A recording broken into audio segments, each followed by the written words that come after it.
Assalamu alaikum and good morning, students. Welcome to Forward Public School e-learning class 5th. Subject is Science, chapter number 4, Forces and Machines, Reading and Explanation, part 2, and I'm your teacher, Sameem Jafri. Okay, students, now we are starting our this part with the topic gravitational force. So open your books at page number 69. Gravitational force. Gravitational force means kashish sakal. The force of friction is the result of applied force. जब हम कोई कुवत लगाते हैं इसके नतीजे में frictional force जो है प्रोड्यूस होती है, बनती है, which means when you apply a force to slide some object. इसका मतलब जब आप कोई कुवत लगाते हैं किसी भी चीज़ को उसकी जगह से हिलाने के लिए, the force of friction comes into action. Force of friction हरकत में आती है टू अपोज इट्स मोशन, ताकि इसकी रफ्तार को, इसकी मोशन को रोका जा सके. ऑन द अदर हैंड, जबकि इसके बरअक्स there are forces which are naturally present and are known as natural forces. इसके बरअक्स कुछ कुदरती तौर पर भी कुवतें पाई जाती हैं जिनको हम कुदरती कुवतें कहते हैं.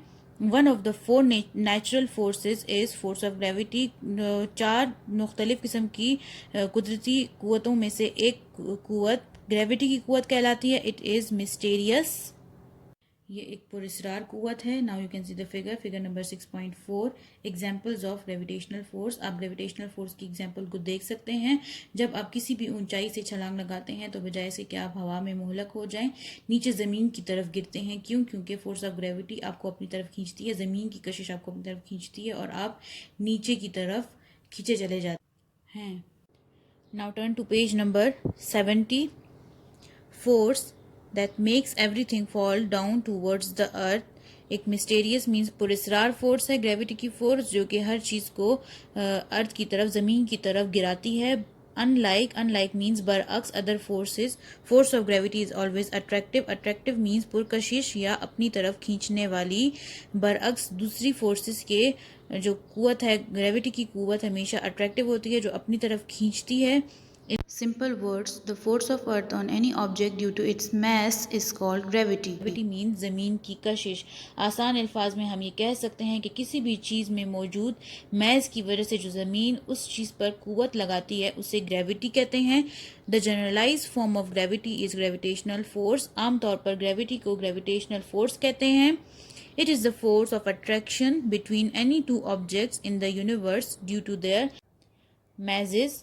कशिश सकल खींचती हुई एक कुवत है जो दो चीज़ों के दरमियान इनमें मौजूद मैजेस की वजह से होती है. This force depends on the size of the object. ये कुवत किसी चीज़ के साइज पर और दो चीज़ों के दरमियान फासले पर मुनहसर होती है. The motion of moon around earth is the result of gravitational force between earth and moon. चांद और ज़मीन के दरमियान मौजूद कशिश सकल की वजह से चांद ज़मीन के गिर्द चक्कर लगाता है.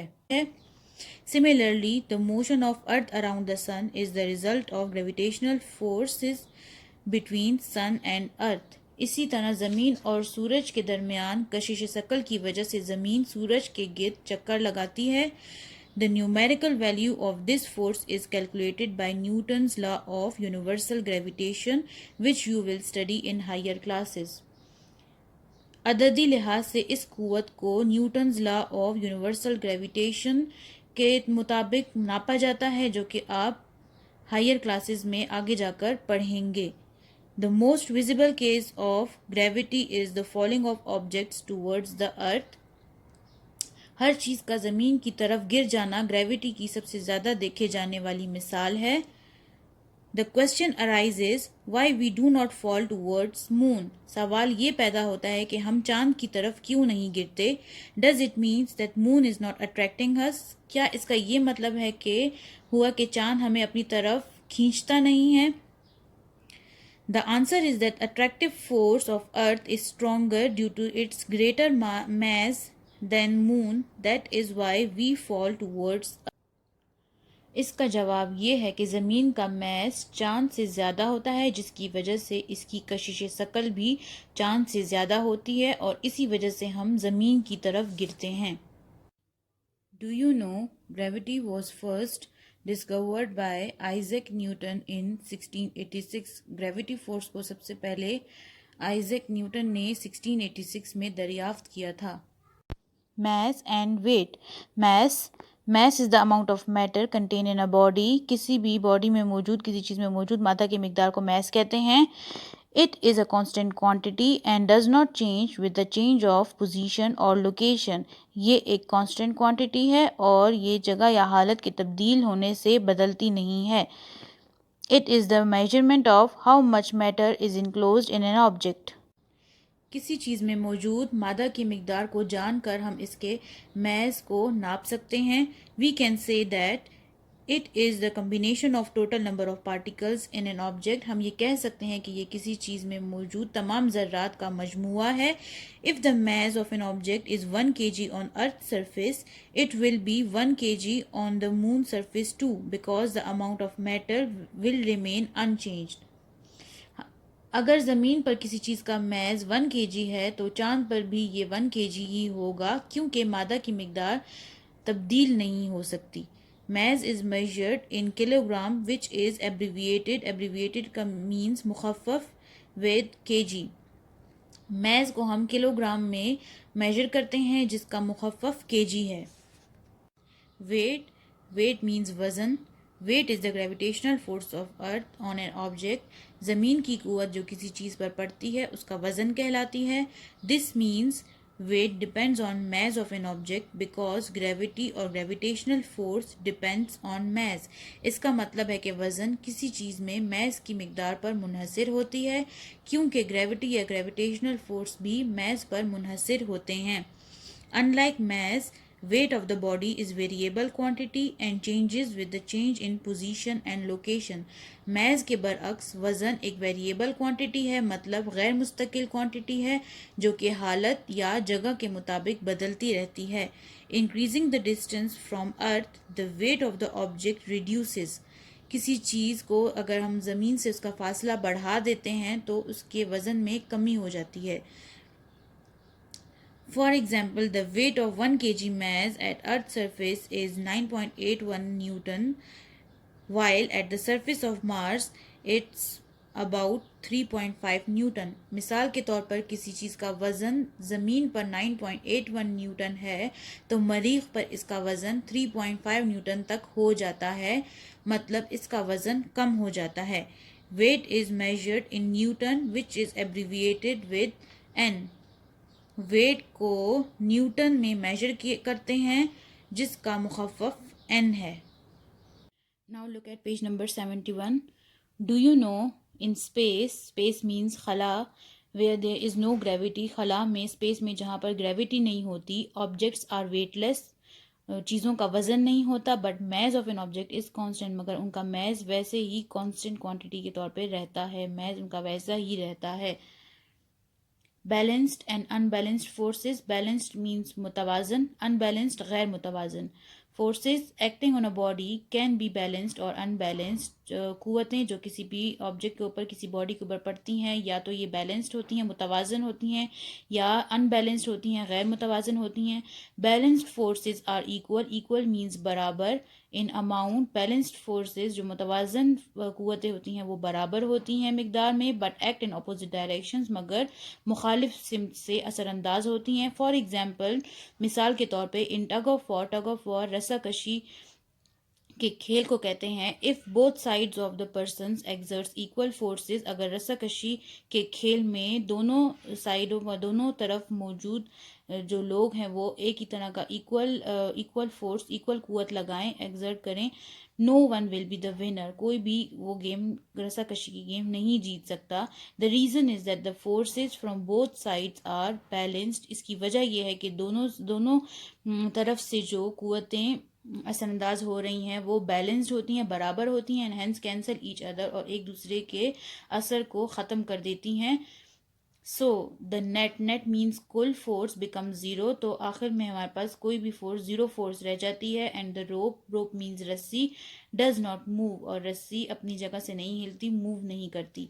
Unbalanced forces are not equal in amount. Unbalanced forces गैर मुतवाज़िन क़ुव्वतें बराबर नहीं होती हैं मिकदार में. Sometimes they act in opposite directions. कभी कभी ये मुखालिफ सिमत से असरअंदाज होती हैं. For example, if if on one side of the tug of war, इसकी मिसाल ये है कि अगर एक साइड पर, एक तरफ टग ऑफ वॉर गेम में, रस्साकशी के खेल में एक तरफ द फोर्स इज ग्रेटर, कुवत ज़्यादा लग रही हो, the match will be won by the team with the larger force, तो ये गेम जो है वो टीम जो ज़्यादा फोर्स लगा रही होगी वो जीत जाएगी। आप इस तस्वीर में देख सकते हैं दो टीमें हैं जो कि रस्साकशी के खेल को खेल रही हैं। इस तरफ की टीम में दो बंदे हैं जो कि फोर्स को एक्सर्ट कर रहे हैं, फोर्स कुवत लगा रहे हैं, जबकि दूसरी तरफ तीन बंदे हैं जो कि ताकत या जोर लगा रहे हैं। इन दोनों का फोर्स 10 न्यूटन है, तो इन तीनों का फोर्स मिलाकर 15 न्यूटन बन जाता है। तो जब ये फोर्स लगाते हैं तो जाहिर है कि ये तीन बंदे हैं तो ये ज़्यादा फोर्स लगा रहे हैं, दो बंदे कम फोर्स लगा रहे हैं, तो नेट फोर्स हमारे पास 5 न्यूटन बच जाती है। इसका मतलब जो टीम ज़्यादा फोर्स लगा रही है तो वो टीम जीत जाएगी। ये अनबैलेंस्ड फोर्सेस की एक आपको एग्जांपल बताई गई है, जिसमें वो टीम जीत जाएगी जो ज़्यादा फोर्स अप्लाई कर रही होगी। रिजल्ट क्या होगा? The object moves towards the direction of the larger force. जहाँ पर कुवत ज़्यादा होगी, जिस डायरेक्शन में कुवत ज़्यादा होगी वो चीज़ उसी डायरेक्शन की तरफ मूव कर जाएगी। Effect of balanced and unbalanced forces on motion of an object as discussed above, जैसे कि हमने ऊपर पढ़ा, balanced forces are like no net force, balanced forces में कोई नेट फोर्स नहीं रहती, and unbalanced forces is like some net force, और अनबैलेंस्ड फोर्सेज मीन्स गैर मुतवाजन जो कुवत होती है उसमें नेट फोर्स रह जाती है। Therefore the effect means असर of the two forces is totally different and is describe below. इसी वजह से जो इन दोनों कुवतों की के असरात हैं वो मुख्तलिफ होते हैं एक दूसरे से, जो कि नीचे डिस्कस किए गए हैं। बैलेंस्ड फोर्सेस मुतवाजन कुवतें do not cause a change in motion और डायरेक्शन ऑफ द मोशन, ना ही तो ये मोशन को चेंज करती हैं और ना इनकी डायरेक्शन को चेंज करती हैं, ना रफ्तार को चेंज करती हैं, ना इस रफ्तार की सिमत को चेंज करती हैं। This is similar to no force, और ये नो फोर्स के बराबर है। Because balanced forces cancel each other, क्योंकि मुतवाजन कुवतें एक दूसरे की कुवतों को कैंसिल कर देती हैं, ख़त्म कर देती हैं। It means a body at rest will remain at rest, मतलब अगर कोई बॉडी रेस्ट की हालत में है, मीन साकित हालत में है, तो वो इसी हालत में रहेगी। And a body in motion will continues it's motion, और अगर एक बॉडी मोशन की हालत में है, मीन्स मूवमेंट कर रही है, हरकत कर रही है, तो वो इसी हालत में मीन्स हरकत करती हुई हालत में ही रहेगी। ऑब्जर्व द फिगर, आप इस फिगर को ऑब्जर्व करें, गौर करें इस पर। Here forces on truck are equal, जो दो फोर्सेस अप्लाई की जा रही हैं इस ट्रक के ऊपर वो इक्वल हैं, बराबर हैं। सो ट्रक विल नॉट मूव, तो इसकी वजह से ये ट्रक जो है हरकत नहीं करेगी इन एनी डायरेक्शन, किसी भी डायरेक्शन में। Figure number 6.5, the truck stays still due to balance of acting forces. ये ट्रक जो है वो स्टिल अपनी पोजीशन पे खड़ी रहेगी क्योंकि बैलेंस्ड फोर्सेस के ऊपर एक्ट कर रही हैं। मींस जो फोर्स पुशिंग ट्रक फॉरवर्ड, जो फॉरवर्ड पुश कर रही है फोर्स, वो फोर्स, और जो फोर्स पुश कर रही है बैकवर्ड की तरफ इस ट्रक को, मींस दूसरी तरफ उल्टी तरफ जो मूव कर रही है, ये दोनों फोर्सेस बैलेंस्ड अमाउंट में, मींस बराबर फोर्सेस अप्लाई हो रही हैं, जिसकी वजह से ये ट्रक साकित हालत में खड़ी रहेगी, रेस्ट की पोजीशन में ही। To page number 72, unbalanced forces unlike balanced forces always cause a change in motion or direction of motion। Balanced forces की बनस्बत अनबैलेंस्ड फोर्सेस या गैर मुतवाज़िन क़ुव्वतें हमेशा कोई ना कोई चेंज लाती हैं, या तो रफ्तार में या रफ्तार की डायरेक्शन मीन्स सिमत में। In this case there is some net force, इस केस में एक ख़ास नेट फोर्स होता है जो कि रह जाती है आखिर में। Because the forces can not completely cancel each other, क्योंकि दो फोर्सेस एक दूसरे के इफेक्ट को मुकम्मल तौर पर ख़त्म नहीं करती हैं अनबैलेंस्ड फोर्सेस में। A rocket moves upward only when it's upward force is greater than downward force. एक रॉकेट ऊपर की तरफ तभी मूव कर सकता है जब इसकी अपवर्ड फोर्स, जो ऊपर की तरफ धकेलती हुई फोर्स है, वो ज़्यादा होगी, ग्रेटर होगी बनिस्बत जो डाउनवर्ड फोर्स यानी उसकी जो वेट है। Figure 6.6, a rocket move due to unbalanced force. Unbalanced force की वजह से ही ये रॉकेट ऊपर की तरफ मूव करता है, चला जाता है। फॉर एग्जांपल जो थर्स्ट जो यहाँ से फोर्स को अप्लाई की जा रही है वो 300 न्यूटन्स है, तो इसका वेट 100 न्यूटन है, जिसकी वजह से 200 न्यूटन्स बच गए। 300 में से 100 माइनस करें तो 200 बच जाते हैं, और ये 200 फोर्स कहाँ की तरफ लग रहा है? ऊपर की तरफ लग रहा है, जिसकी वजह से ये रॉकेट ऊपर की तरफ मूव कर जाता है। तो ये भी एक एग्जाम्पल है अनबैलेंस्ड फोर्स की। Now move towards inertia. Inertia means jamud. Inertia is the tendency of a body to resist a change in its state of motion or rest. Inertia उस किसी बॉडी के उस क्वालिटी को कहते हैं, उस प्रॉपर्टी को कहते हैं जिसमें वो बॉडी किसी भी चेंज को जो है वो रोके, चाहे अगर वो हरकत की हालत में है तो वो हरकत में ही रहना चाहती है, और अगर कोई बॉडी साकित हालत में है तो वो साकित हालत में ही रहना चाहती है. For example, when a vehicle stops, you tend to jerk forward before coming to complete stop. जब गाड़ी रुक जाती है तो आप एकदम से नहीं रुकते, आपकी बॉडी एकदम से नहीं रुकती, बल्कि आपको आगे की डायरेक्शन में, आगे की सिम से एक झटका सा लगता है, उसके बाद आप मुकम्मल स्टॉप होते हो. In the same way you jerk backwards when the vehicle begins to move. और जब व्हीकल स्टार्ट करती है मूवमेंट, अपनी हरकत को स्टार्ट करती है, आगे की तरफ बढ़ती है, चलती है, तो आपकी बॉडी बैकवर्ड डायरेक्शन में एक झटका खाती है. क्यों? क्योंकि आपकी बॉडी उस वक्त रेस्ट की हालत में है, वो रेस्ट की हालत में ही रहना चाहती है. तो इस प्रॉपर्टी को, बॉडी की इस प्रॉपर्टी को, कि अगर वो हालत साकित में है, रेस्ट में है, तो वो रेस्ट में ही रहना चाहती है, और अगर वो मोशन की हालत में, हरकत की हालत में है, तो वो हरकत की हालत में ही रहना चाहती है. इस प्रॉपर्टी को इनर्शिया कहते हैं. Inertia was the best explain by sir Isaac Newton in his first law of motion. Inertia को बहुत अच्छी तरीके से एक्सप्लेन किया था सर ईसैक न्यूटन ने अपने फर्स्ट लॉ ऑफ मोशन में. अकॉर्डिंग टू दिस लॉ, उनके इस लॉ के मुताबिक, objects at rest stage at rest and object in motion continues it's motion until a net force acts on it. अगर एक body rest की हालत में, साकित हालत में होता है, तो वो साकित हालत में ही रहना चाहती है, और अगर वो मोशन की हालत में है तो वो अपनी मोशन को जारी रखेगी until and unless कोई नेट फोर्स या एक्सटर्नल फोर्स, कोई बाहर से कुव्वत उसको, उस पर असरअंदाज ना हो, उसको रोके ना. The first law of motion is also known as law of inertia. First law of motion को हम लॉ ऑफ इनर्शिया भी कहते हैं. Now you can see the figure number 6.7, different forms of inertia. आपको different forms of inertia बताई गई हैं.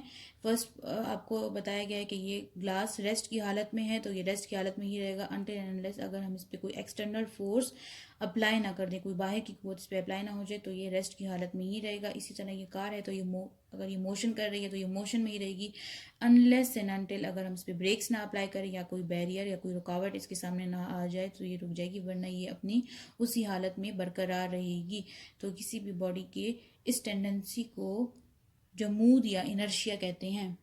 Some examples of inertia are, inertia की कुछ मिसालें नीचे दी गई हैं. If you jump from a bus, अगर आप बस से छलांग लगाते हैं, you will fall in forward direction due to inertia. आप आगे की तरफ गिर जाते हैं इनर्शिया की वजह से. When you stir a coffee और tea and stop, the swirling motion continues due to inertia.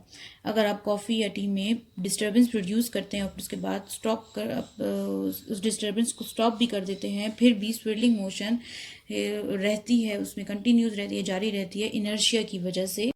जब आप चाय को स्टिर करते हैं, इसमें डिस्टर्बेंस प्रोड्यूस करते हैं, ठीक है, और इस डिस्टर्बेंस को प्रोड्यूस करने के बाद जब आप स्टॉप कर देते हैं इस प्रोसेस को, तो आप देख सकते हैं कि ये चाय अभी भी हरकत में है, अपनी मूवमेंट को जारी रखे हुए है. क्यों? इनर्शिया की वजह से. This is the end of your second part. We will continue this chapter in the third video lecture. Thank you for listening. Stay home, stay safe. Allah Hafiz.